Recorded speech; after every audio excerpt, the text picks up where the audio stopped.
Okay, guys, I've been talking a while now, for the last few days at least, about the Terra Luna Classic price, and could we see some pretty big moves to the upside? Well, it looks like we are about to get that move. I'm going to break down the latest that's come out of Duck One, what's going on with the law case, and the Terra Luna Classic price is starting to move. Is it going to continue? Well, let's find out in this video. Be sure to subscribe to the channel. We're here every single day trying to bring you the latest in crypto to support you growing your portfolio. And with that being said, let's get into it. So the global cryptocurrency market has been a pretty flat day all in all.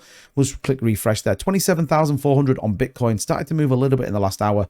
1.16 trillion, with one of the better performers being something like BNB, Dogecoin, even Polkadot, Litecoin about 3%. But if we come all the way down the list to the 68th highest ranked cryptocurrency right now, we see Terra Luna Classic up to the 11s, trading about 1.45% up and 1% up against BTC, with $40 million in volume and market cap hovering around that $650 million mark. Now, you might be thinking, okay, what's going on to a bit? Well, we did get this news. It says lawyers for Do Kwon's founder of collapsed crypto issuer Terraform Labs has requested a US court to dismiss charges brought against him by the Securities and Exchange Commission, partly because of the lack of jurisdiction. Court filings from Friday's show. We'll take a look at those court filings in just a second. But why is this important? Well, the South Korean government has officially stated that they do not believe there to be a case to answer for Do Kwon, and therefore there is no case to answer when it comes to the Terraform Labs and it being a security or a problem with that coin. And I think that's important to notice. Now, it is the Korean government as opposed to, say, the US, but certainly it's a step in the right direction. It says Kwon has been on the run from regulators since the collapse of the multi-billion-dollar crypto enterprise in May 22 and was arrested in Montenegro last month for attempting to travel with falsified documents. Now, following his arrest, the SEC charged the South Korean national with securities fraud, which is yet to be brought to trial. But it says here, the civil lawsuit against Kwon, the SEC failed to prove personal jurisdiction as products referenced by the regulator were available to the world and not directed at a US person.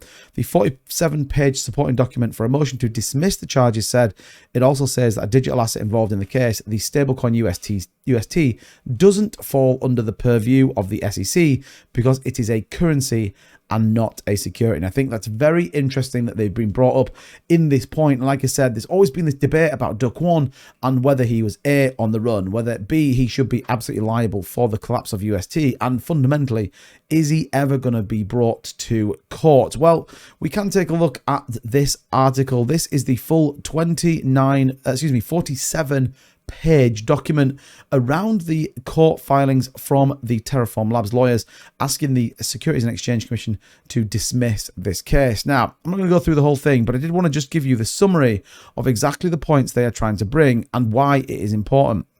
So that preliminary statement, I'm going to read from this because I think it is very interesting. So it says, TFL created UST, a stablecoin designed to maintain a price equal to $1, and Luna, a companion digital asset to support the new decentralized finance system on Terra blockchain. USTC is a currency and not a security, and TFL and other members of the Terra community developed decentralized applications providing additional use case for UST and Luna, including the Mirror Protocol and Anchor Protocol. And I think it's very important there. They're setting out the absolute clarity around that it is not a security, that is a digital currency. I think that's important. It says the ASC assets violations of the registration of anti-fraud provisions for the federal securities law with respect to UST, Luna, wrapped Luna, MA assets and MIR token, according to the ASC's own allegation, as well as the materials incorporated by reference, and those claims fail. Here's where it gets pretty interesting. It says, first, the SEC has failed to plead facts sufficient to support personal jurisdictions over the defendants.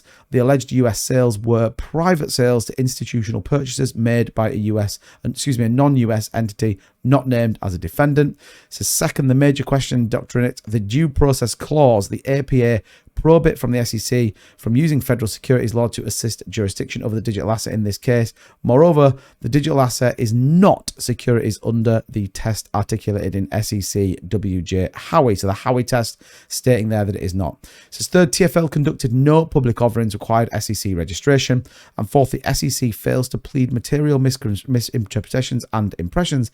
And the SEC concludes without sufficient factual allegations that statements that Chai, a Korean mobile payment services, uses KIT stablecoin were false. And I think that is very, very interesting in this state here. Look, the court should dismiss the AC in its entirely with prejudiced. And I think that is a very important point. So whether this will be thrown out or not, I think is certainly a question to be added. But again, what does it show me? Well, it shows that there is a shift. It shows there is a massive potential here that if Do Kwon comes up clean, well, we could absolutely start to see Terra Luna Classic move. Now, obviously, Terra Luna and the now defunct Luna and Luna Classic are very much different as they were prior, but we want to see Terra Luna Classic benefit from this. If we take a look at the price action on both, we see, like you said, Terra Luna Classic moving up to test this 20-day. Now, we haven't tested the 20-day for quite some time now. We did get rejected earlier on and has come back, but we're looking to use the 9 as support, so it'd be very interesting to see MACD starting to trend in the right direction, but it'd be great to test this 20 and break it. We also see USTC on a nice green mint on the 4-hour, once again coming up to test this 20-day, and Luna up 2%, could be even heading up to test the 50, and we could get some very bullish movements out of Luna, which naturally will drag Luna Classic with it. So all in all, pretty good news, and like I said, people certainly responding to this news in a positive way. Now, we do know that Do Kwon is facing criminal charges in the US, as well as a number of other charges. However, he is first going to be charged, or is going to go to court in Montenegro, where he was found trying to use fake documents to travel around. So there could be some still volatility out there right now for both Luna and Terra Luna Classic. But again, if this all comes to a head and we genuinely see either a no case to answer, or there isn't enough sufficient evidence to support a criminal charge in which a conviction is held, then we could really start to see some interesting moves for Luna Classic. Now, if we take a look at what's going on over on the ecosystem of Luna Classic, we see the burns continue, with Cremation Coin still supporting that burn and looking to pass Lunk down. Now, they have a chunk to go, but definitely worthwhile checking Cremation Coin out. They are supporting the Luna Classic burns, as well as we have the Binance burn coming up very soon. Now, if you want me to drop a video with your predictions as to what that looks like, be sure to smash a like on this video, because then I can come and do it. But we see Lunk down burning on the 23rd. We also saw 11 million coming out of Genesis X50. So we are definitely starting to see some more burns coming through. And I think it's very good to see that we are still continuing to both deflate our state, and we are absolutely bringing down that supply. Now, we have a ton of proposals still going through. The USTC repeg, to recap, looks like it is struggling. Now, whether that comes to pit, and a lot of people starting to talk about whether this is a thing that we can make happen. I think all in all, does start to become very interesting when we put the few things together. And then equally, we also have the community pool increase on the anti-handler, which I talked about in a previous video. Again, looking like this is struggling a little bit. So what's going on? The governance boats are going through, but the big news, like I said, Do Kwon is almost acquitted in South Korea. Going to be very interesting to see how this all plays out in the US markets. But to stay up to date with everything in cryptocurrency as well as Terra Luna Classic, you know what to do. Hit that subscribe button. Also turn the notification bell on so you know when we upload our latest content, or go live on our daily live streams. They'll come along. They're pretty interesting. And that's going to do it for this video. Drop a comment though down below. What do you think the price of Terra Luna Classic is going to be by the end of the week? I'm really interested to know. And are you still bullish? A lot of people certainly struggling right now. But look, we're here for it. We'll be here for the long term as ever. Thank you so much. Don't forget to subscribe, and I'll see you all in the next video. Bye-bye.